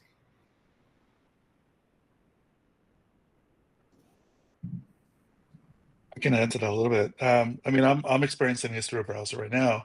I could be wearing a headset, and so the technology exists to make XR open and standard and browser based. That what's missing is the standards, and it's going to take a while because everything's evolving so fast. It's a little bit hard to keep up with it, but the Metaverse Standards Forum is doing a great job of trying to connect the dots between the various groups, making sure people are talking, so that will accelerate getting to some standards. And when those are established, I think we will see headset manufacturers make that work. Now, the problem with some of these headsets going away is not standards, though. It's the fact that their headsets required servers that they stopped. They didn't want to pay for anymore. And so the reason why Magic Leap 1 isn't available and HoloLens is that the company has to pay money to keep something going past, what they think of as the end of life, and they just don't want to put money into it. What we need is for the back-end systems to also be standardized such that it could run on anyone's server. So if somebody wanted to do the equivalent of Apache and run a server that could support an XR headset, then whatever services it needs on the back end, that needs to get solved as well, not just the standards for the user experience that we see here. So when I founded Envision, as I mentioned earlier, this technology was available by Amazon and IKEA, but it was only available on their apps. It wasn't web-based back in 2018 when they debuted it. And that's because browsers just, they weren't capable of being able to interact with the hardware, like the sensors on the hardware yet. And so when that capability arose, that was kind of the signal that there was an opportunity for us to build a browser-based AR experience that we could provide to these millions of e-commerce companies who would not be able to command installs of an app. After all, when people are shopping on an e-commerce website, they have to be able to engage spontaneously. They can't have to interrupt their shopping experience to install an app just to have that one experience on that one site. So browser-based AR was absolutely critical to our business model, and it enabled it. So it's very important. I know we had a question. We had a question in the virtual space, and then we have two more in the physical space after that. But go ahead, Caroline. Yeah, I want to call on Bree. And Bree, if you would like to ask the question, just before you speak, go ahead and click on that megaphone down on the lower corner there so you can make sure everybody can hear you. Sure, thanks. So I thought of the question at the beginning of the Q&A, and I think some of it might have already been answered a little bit. But it is on this topic of the technology providers, as Shelley said, not giving a long enough runway. And so I'm thinking of products that we've already seen come and go, headsets that get taken off the market very quickly, and a product I saw sometime maybe 6 months ago, and I thought, oh, I'm going to use that in my class.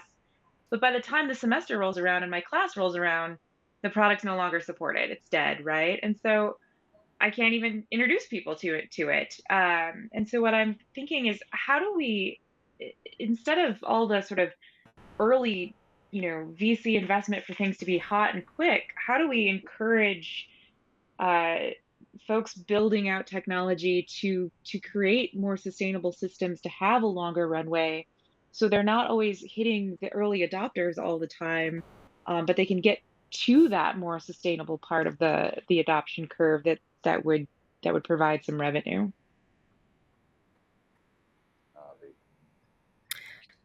So it's a fantastic question, and it's something that many companies struggle with in how to stay alive in the early stages.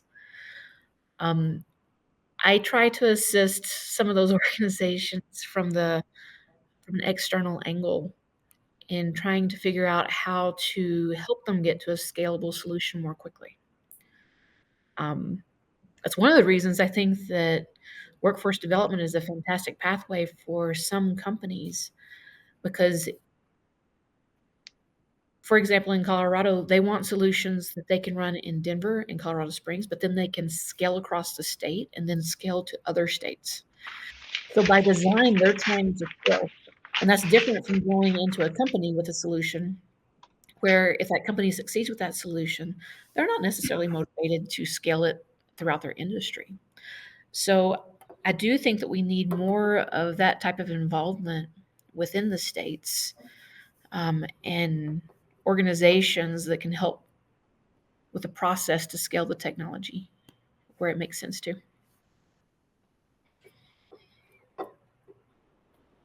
I think that the companies that either they put out a product and it does well or doesn't do well, that affects their level of support in the future. But either way, they're thinking about maybe coming out with a new version of the product, right? Every year, every 2 years, they have an incentive to want people to upgrade and to not hang out for things. And there's an opposite consumer push, which says, I still have an iPhone 6, let's say. I still want it to work. If that thing fails, I'm going to be pissed off, even if it's running slow and the battery doesn't last.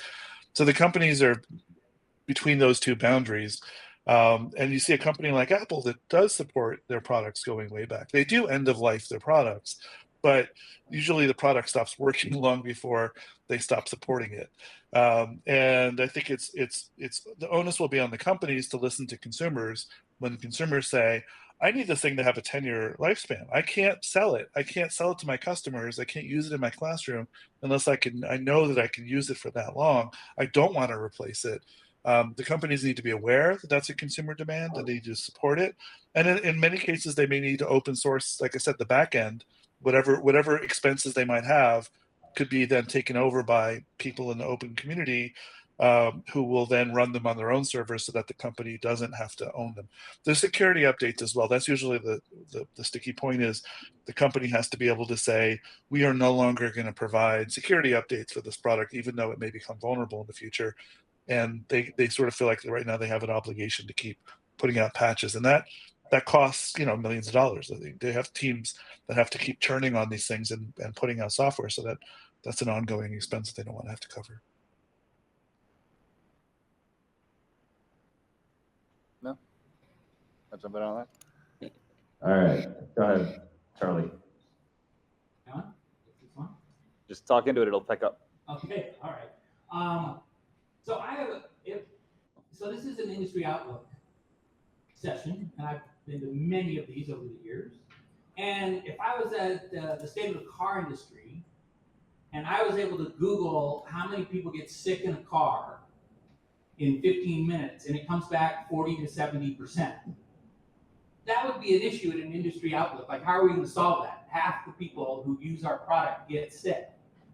And I never see that come up in VR industry outlook conversations. And yet, if you Google how many people get sick in VR helmets, it's 40 to 70%.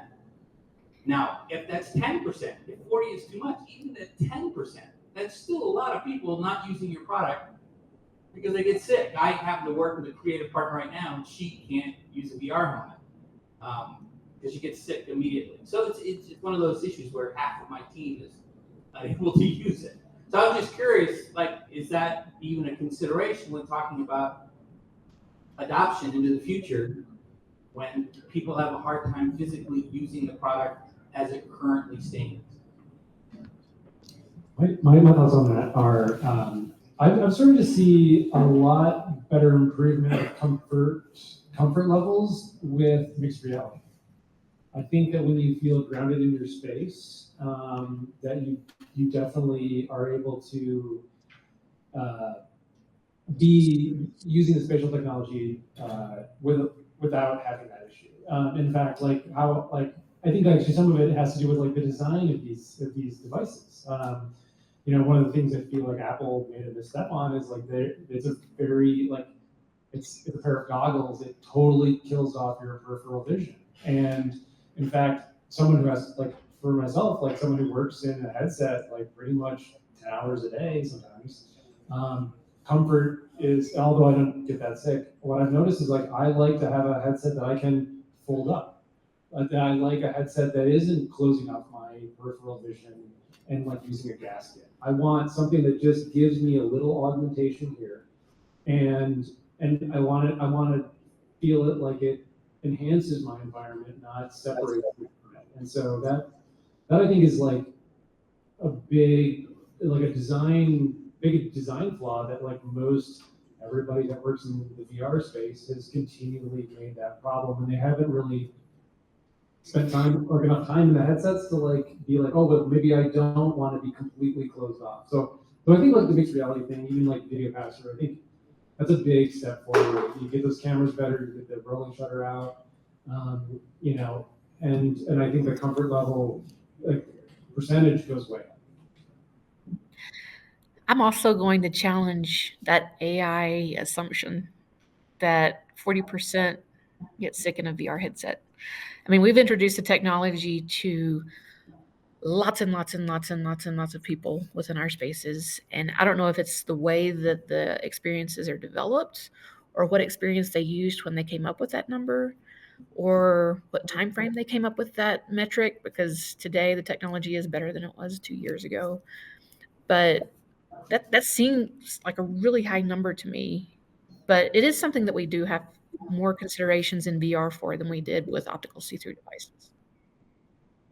And I was going to say one thing on that. Isn't it also true in some of the people who are involved in the haptics or the optics of the lenses themselves?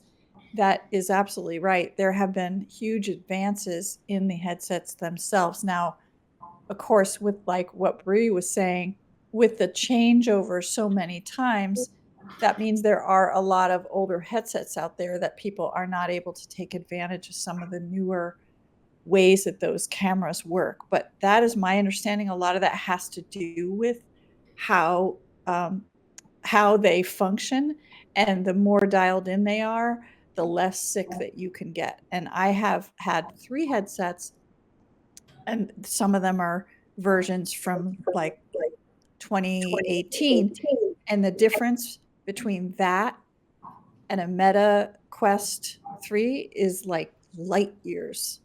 I used to get sick all the time, and I don't so much anymore. So yeah. And it's Maybe also the others. experience within the device. Like I can take a single device and there's certain applications or experiences that make me a little bit nauseous, but then there's other apps that I'm fine with. You know, that it's all in, I don't know if it's the quaternion logic or what the developers are doing to make it a smoother experience for our brains, but there's definitely a difference between some of them. Right. There's a little bit better head tracking prediction now than there was. That the screens have gotten better, the latencies have gotten lower, resolution is higher, optics is better. There's lots of little improvements, but I will say, from my perspective, even though I have like nice headset, like I have a Valve Index, this pretty good headset, until I got a Vision Pro at home. This is the first headset that I can actually wear for hours and hours and hours. Now, not stock. I'm going to put a plug in for the Anna Pro strap thing. There's other ways of solving this, but it puts all the Straps are weight on your so forehead. important. Yeah. Like this should have been standard. It puts the weight on your forehead instead of on your face. And I can use this thing without the face adapter, without that face shield. Just speaking of peripheral vision, it looks a lot more like you're wearing a pair of glasses at that point. You can actually see out the sides. You get straight light coming in, so you can't have the windows open. But it actually works a bit better with this design, even though it's a bit front heavy. I think though the design of the XR part of this, not the ergonomics part, but the actual tech part, that's what I mean when I say the requirements are really high. That it's taken this long to make headsets become decent. And the problem was we kept getting people to try them when they weren't decent. We got a lot of people to have their first experience be on a crappy headset. And even though the game might be simple, like Gorilla Tag is a simple game, I agree with you, the headset was bad enough that it made people sick and they didn't want to try it again. And I've stuck with it over these years, but I've until now finally have a headset that I could use for more than a few hours. It's pretty rare. I told people this is 2 years ago just to see the change, but on Twitter, among developers, 75% of the developers who follow me, people who follow me are generally developers, 75% of them say they got sick at some point. Only 25% said they never get sick. I'm sure it's better today, but the one thing that's not really spoken of much, and Wagner James Au has said things about this, and I've said things about this, is headsets are not well designed for women. There are some different visual system issues that happen with people. Sometimes it's been shown that sometimes this is more common with women, that the visual processing may happen a little bit differently. And the percentage of women who get sick in headsets has always been higher, and probably still is higher. But what I've been calling on is for companies to study it and release the data. So if there are still issues that need to be addressed, we know what they are and we can address them, because it's not acceptable to have hardware that works better for men than for women. That's just not going to fly. Here, here.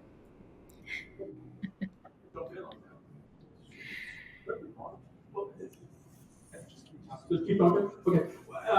A lot of the issue with women, what we found, Gary, and with the ASC and other things, safety and some other stuff, and the problem we saw with women in headsets was the different parallax between men and women's eyes, and they weren't being adjusted for that. And Avi's nodding his head because he knows this is one of the main issues with it, that women and men, often because of the shape of the face, have different parallax needs. And if the headsets don't compensate for that, that's part of the big reason for that.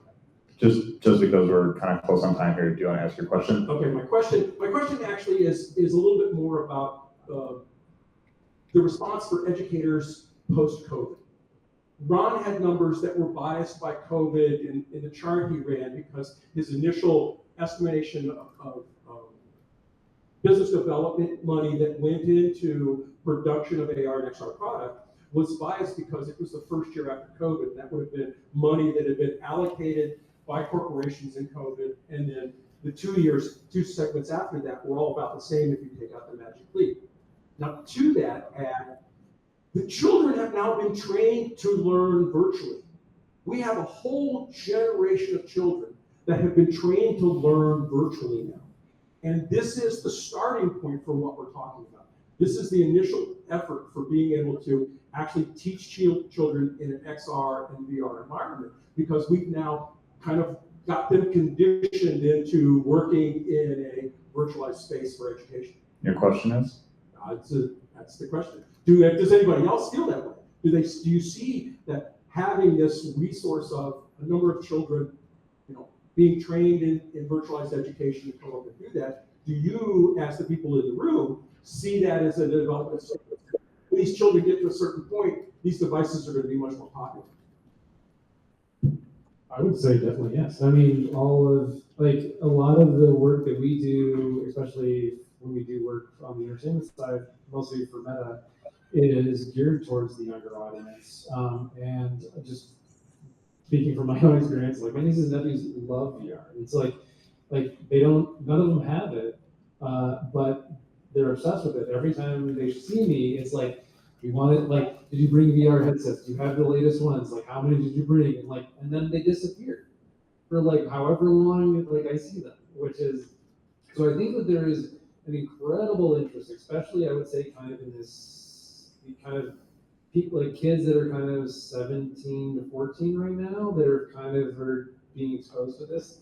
They're absolutely enamored by it. So I think as that demographic starts to age up, especially in the workforce, become kind of consumers legitimately with the economy.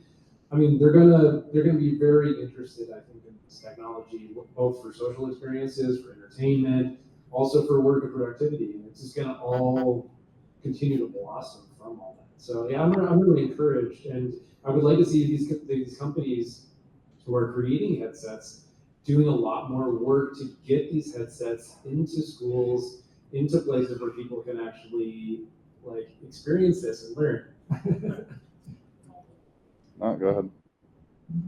Yeah, I think the other side of that is proof that kids can learn more effectively with headsets. So I know there is empirical proof out there. I don't know how well the education system has been made aware of that, but there was a precedent for this. Is 10 years ago, school systems started buying Chromebooks and laptops for their students because they realized what a powerful teaching tool or adjunct to teaching that technology could be. And so it follows that if it can be proven that VR is an effective way of learning, then it seems like it will be adopted. Yeah, out in our spaces, if we look at using XR technology to train concepts like history and math and physics, it goes back to the ROI. If they can learn it more effectively and more quickly, that's great. Are the schools going to spend money on that approach? Are content creators going to create the content assuming that schools are going to spend on that approach? If I take a high school kid in a high school program and put them into a certification where they're getting their OSHA cert or their Toyota Tex and Tex Elite training done more rapidly where they can get into a job more quickly, there's definitely an ROI there. And the state will pay for that economic development and that approach. So we're starting with that approach out here in the areas where I'm working, to get it in for the rapid certifications. But I think it will be pulled in to use in those other spaces as well. We're also seeing it actively used for robotics and for drones here, drone operators, that type of thing. But Can I chime in? I know Bree here in the audience had a comment she wanted to mention or a question. Bree? Yes, so sorry, but I just wanted to chime in because I have been, teaching in VR for about 5 years at DePaul University and at the University of Toronto. And I also have middle schoolers who regularly play gorilla tag in my house. And so what we're seeing on the ground is one, in terms of the research that Ron's talking about, we're working on some of these questions in my lab, but the research isn't strong in this area. If VR is a better way to deliver educational content. And so we're still kind of working on that. I do think that there is a level of sort of middle schoolers who maybe aren't really even supposed to be in those programs who are getting more introduced into VR. But what I see with my college students who were Zoom high school students, right? So they're very willing to do remote learning and to do distributed learning. That part of the process is fine, but they really need you to have a value add to why we're doing this in a VR headset that now, I mean, I give them VR headsets so they don't have to buy them, but now I have to think about buying 50 of them and how long are they going to last? And maybe it's going to make them a little dizzy. And now they have to deal with the program and they have to deal with the headset and the hardware and the Wi-Fi and all of that. So it has to be better than Zoom. And I have to be able to do things and show them things that go beyond other sort of distributed channels. And we're just, it's that 5 years out thing, right? It feels like we're just on the edge of where those things can be possible, but we're not quite there yet. And just because they're the Zoom generation doesn't mean they'll translate into immersive environments because they have Zoom, right? It has to fulfill a niche that goes above and beyond Zoom. That's a good point. I'll just chime in real quickly. I think the thing that's missing that I think that kids need and want for this is asynchronicity, not synchronicity. Synchronicity is a massive sync on everybody's time. We all know it from Zoom and from meetings. We all have to be in the same place at the same time. Education is both synchronous and asynchronous, right? And I think that we have not yet cracked the nugget on how to make XR experiences more asynchronous. And that's going to be, think about chat or IM. Texting on your phone, that's an asynchronous experience mostly. We haven't figured that out yet. So that's a big untapped resource. The other thing is just, I think that we're going through a cycle now, and we see it with all the return to work stuff, that the pendulum is swinging back the other way. We got sick of all the remote work. I didn't, but a lot of companies did get sick of all the remote work, and they want everyone back in the office now. And I think the kids also didn't have a great time with Zoom, and it's more like, I don't know that they all necessarily want in-person experiences, but they want richer experiences in some way. Once XR catches up to that in a few years, the pendulum can swing back again. But I wouldn't expect it to be just because they went through COVID. Now they're going to look for XR experiences to get them those same experiences. Now they're going to really value the in-person ones, I think, more now because they missed it. And when the value comes around to show why we can have really good personas or avatars that are expressive and they make eye contact and they have all the pro-social cues, then I think maybe people will start to gravitate back to it because it will be better than Zoom. And ultimately, it can be even in some ways better than face-to-face in real life. Not that I'm saying it's always better, but there are some superpowers that you can give that you can't have in real life. And we need to demonstrate what those are, and it's still going to take time to develop them and to make the devices ubiquitous enough to make that common. All right, so I'm going to jump in. We're running close on time here, so what I'm going to do is I'm going to let our panelists, I'm going to jump in and actually answer this a little bit as well from my own experience. But before I do that, I want to let our panelists know what's coming so they have time to think about what they want to say. Because we're going to go into closing remarks, which means each panelist is going to have about 20 seconds to give a closing statement, pretty much their choice on what they say. At that point, Caroline will then give a quick closing statement. I'll give mine. We'll go over some housekeeping and then get back to the remainder of the evening, which will be some networking and some drinking and hanging and having snacks and drinking, not necessarily alcoholic, but it's there if you'd like to. With that said, the thing I want to jump in about, and like everyone's kind of touched on pieces of this, which I find is interesting.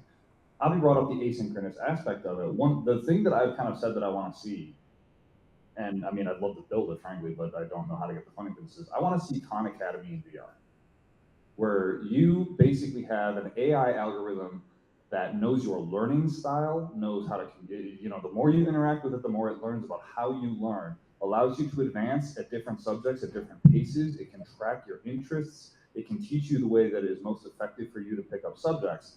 And, I don't see it replacing. So like the biggest thing I've noticed with almost everybody who talks about XR is it's like, they look at XR as a replacement. Like, okay, we're not going to train people physically anymore. We're going to train them in VR because no, supplements. Like this doesn't have to be a one or the other. It can be both. And that's one of those things that I really think gets missed a lot. I see the value in the XR solutions, clearly, without a doubt. But I don't think we have to throw away what works, and I don't think we have to apply it to everything. There are things that I think will always be easier to teach in person live, in groups. There are things that I think people will always learn faster if they're not live and not in groups and not encumbered. We spoke a little bit about the concept of the isolation of the headsets. One of the things that was a very, very, in terms of the consumer headsets, it was a relatively early adoption. The Windows XR headset had the ability to flip up. And a lot of us I know thought that was great. It's really cool. Why does every headset now not have that? It's such an easy thing to do. But again, it's a matter of learning. It's a matter of things going on as they've gone. With that, I think I've given everybody time to prep their statement, so I'm going to call on them in a random order. But I know a lot of people do think that education is, frankly, a lot of people have said, what's the killer app for XR? Education, absolutely, positively. How do we get to it? I don't know. I think the students learn better. I think a lot of the teachers don't necessarily know how to apply it yet. So we'll see where that all goes and where that shakes out over the years. With that said, I'm going to go with Avi first. Closing thoughts. Well, I agree with things that you just said, Matt. Since I didn't get a chance to really talk about the XR Guild, I'm actually going to use the 20 seconds to talk about the XR Guild. And if you will go to xrguild.org, it is a nonprofit 501(c) charity that is dedicated to promoting ethics. I'm going to pause you because we lost you. Okay. Yeah, I can hear you. Sorry, you lost me. I guess I'll come right back in and ask you to restart. We heard you say XR Guild, and then my screen just dropped. All right, we'll do it again. So when you get a chance, go to xrguild.org. It is a nonprofit charity. We actually ask for people to join and help volunteer, even more than donate. But if you want to donate, that's great. But the purpose of it is, and really in an elevator pitch, real simple, is every other field other than computer science that has an impact on people has ethical standards. They have professional societies. If you think about doctors, lawyers, journalists, civil engineers, they're ethical standards, but computer science doesn't yet have it. And in AI and XR especially, we need it because there are real world harms that happen. So we're there to promote this idea and to support each other when we need to make ethical decisions in our daily work.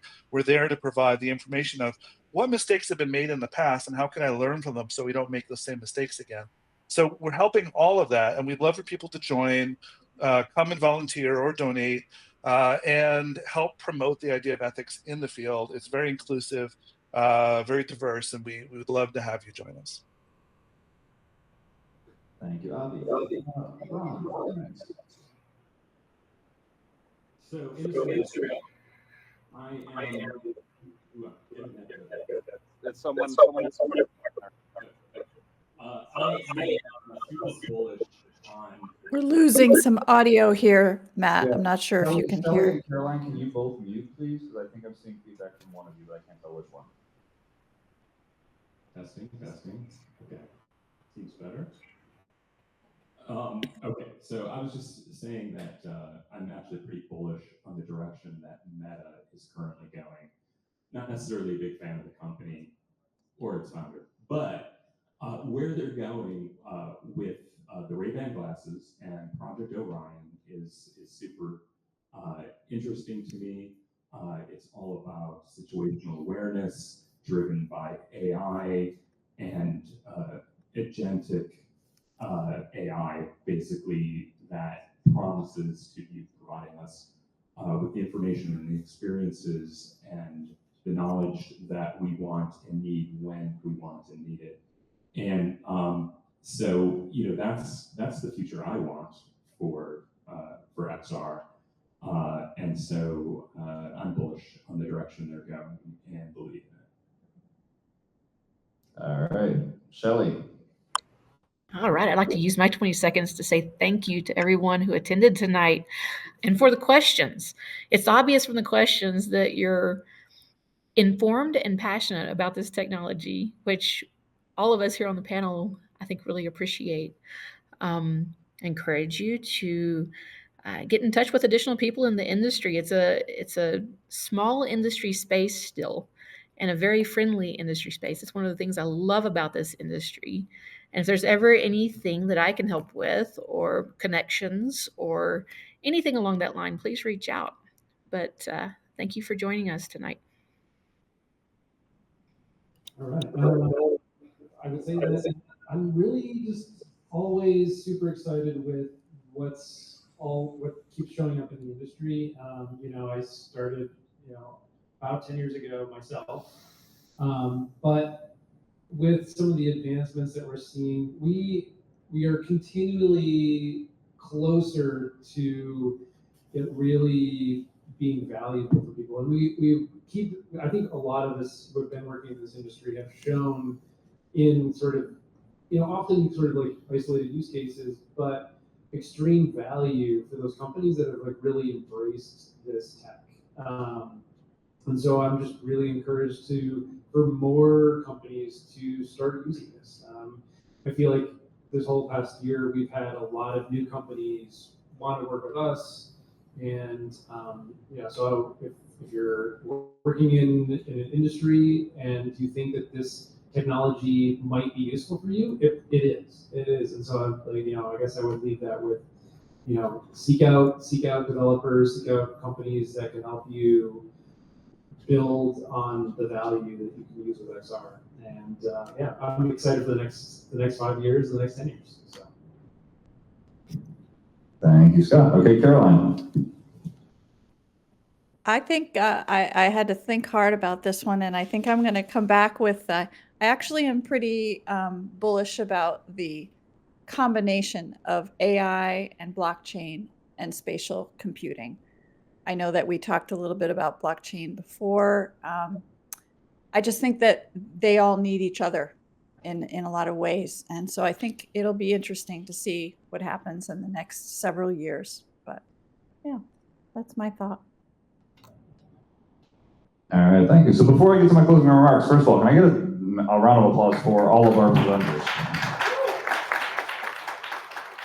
And thank you. You guys can actually jump off the stage if you want to at this point. You don't have to sit up here through the rest of my stuff. Thank you very much. You just leave it there, yeah. So my closing remarks on this in terms of industry outlook, I have yet to encounter a time when I think that the adoption of XR is not accelerating. It is still accelerating. It's moving much slower than I thought it would. I'll be the first to say that. But I also think that every time I do sort of look at it, the pace of adoption is accelerating slowly, but but it is getting faster and faster all the time. I am one of the many people, I'm sure you brought this up, Ron, so I'm gonna retort on that with Meta. What they did last week, the big announcement that they made last week, where they made the big change with Meta for Business, and the way that they announced that and the way that they launched that, and what that does to a lot of people who have deployed solutions that now have to go rethink how those deployed solutions are gonna work, because some of them might not work anymore. Like, that is something that becomes a barrier and a hurdle to this industry, but ultimately, in the solutions that I've frankly worked on with other companies in the past, like, we've been through this before. Like, this is especially in the XR space, this is not new. It's happened before.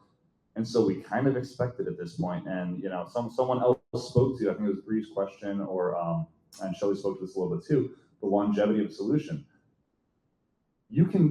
One of the things that I love about this technology is you can get so much ROI from an implementation so quickly that, to a certain degree, you don't really have to worry about the longevity of it from a financial perspective, because you can get ROI almost instantly.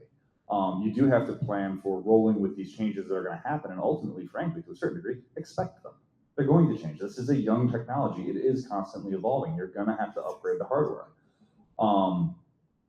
And I think it's going to be changing rapidly for the next several years. I don't think we're going to hit a slow pace anytime soon. I'm just hoping that, again, the awareness of the value that you can get instantly, immediately today outweighs the hesitation that people who look at those rapid changes and say, "Ooh, this is scary. I don't know if I want to make a big investment here, because what if that headset's not going to last very long?" I'm really hoping that people get to see the value you can achieve already, and that doesn't drive, I'll say, delays. But with that said, let me get to our housekeeping. This has been a great topic on industry outlook. I'm actually not even going to talk about donation again. I thought we had gone through that. What I do want to talk about really quickly is the Chicago XR Summit. This is an exhibition style event. This is the first time, again, that we are doing this event in Chicago the way that we've done it. We have done previous very demonstration-focused events. We are looking to demonstrate what I will call them business solutions here. We are looking to demonstrate to the industry in Chicago, the enterprises in Chicago, what the value of this technology is. We're not going to tell them. We're not going to hold stage presentations. We're going to show them. We want you guys to come in and experience solutions, things that are already in market today that can be creating value for your company by implementing them tomorrow.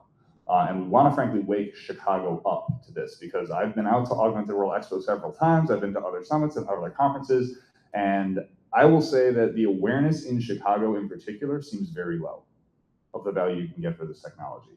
Almost every time I'm on a consulting engagement and I start to bring up examples of how this technology is being used, people are very surprised. And that's partially why I've also made it very intentional to partner with P33, Chicago Innovation, 2112, Illinois Chamber of Commerce, the organizations that will get these enterprises to the event so that they actually understand, oh no, there's real money to be made here. We're still, it is still part of the Next Evolution event series. It is still going to be a free event. All of that is going to be taking place. We're just going to do it on a much bigger scale, and we're looking to grow it. So that's all I'm going to say about XR Summit. We just announced it last week, so you guys are frankly hearing about it more before a lot of other people. We haven't even opened up really requests for people who want exhibit space other than the people who've exhibited with us in the past and sponsors, but that's going to be going out very soon as well. So I'll share more about that on our socials, which is why I will tag again and say, please follow our socials and share. With that said, we have our upcoming topics. Our next month will be our last event at 1871 in the Merchandise Mart, since they are going to be giving up the space at the end of April, but we are still doing it there. The topic is artificial intelligence. Obviously, that came up a lot tonight. We are bringing in some, we already have 2 of our speakers confirmed that I know of, and they're both very big experts on artificial intelligence. And to a certain degree, the cross-section of artificial intelligence and XR. The following month, we will be back here at 2112, and we'll be doing games. And because games, frankly, is a big industry. We've done games before. This time, we're definitely focusing on the different type of gamer experiences. So that'll be kind of a fun approach to that topic. And then in June, of course, we'll have the XR Summit. With that said, I want to get back to what's going on for the rest of the evening here. before I close this out, which is that we have Envision here, who's going to be doing demonstrations. We have Past Reality here, who's going to be doing demonstrations. We have Voyeur here, who's going to be doing demonstrations. So please hang around, have some snacks, have a drink, and try the demonstrations out. Because, you know, I've said this before, you will understand more about this technology 5 minutes in a headset than 3 hours of people talking to people about it. But with that said, thank you all for being here once again. Please, you know, follow us, like our stuff, and come back and tell other people and bring them with you. But thanks again. That's the end of the event, and I'll be talking with you all in the networking.